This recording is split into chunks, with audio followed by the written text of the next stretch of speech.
Hi students, today we are going to study class 9 exercise 8.1 question number 11. Our question has the figure also. In this figure we can understand that from this question we can understand that AB equal to DE and AB parallel DE, BC equal to EF and BC parallel EF.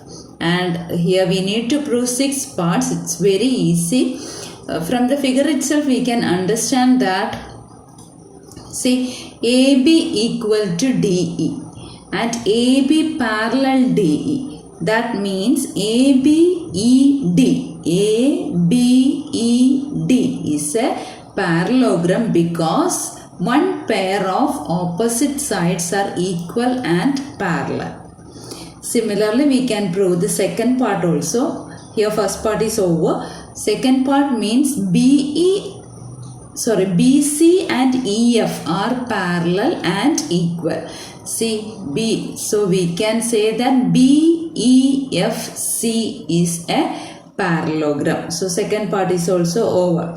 From these two parts we can understand that AD equal to BE equal to CF.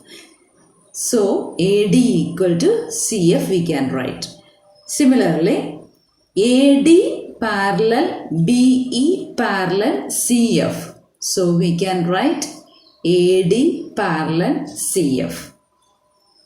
That means we can say that ACFD is a parallelogram because one pair of opposite sides are equal and parallel. That we got from the third answer. So fourth answer is also over. Now fifth part means ACFD is a parallelogram. Just now we got from the fourth answer we got ACFD is a parallelogram. That means the another pair also will be parallel and equal.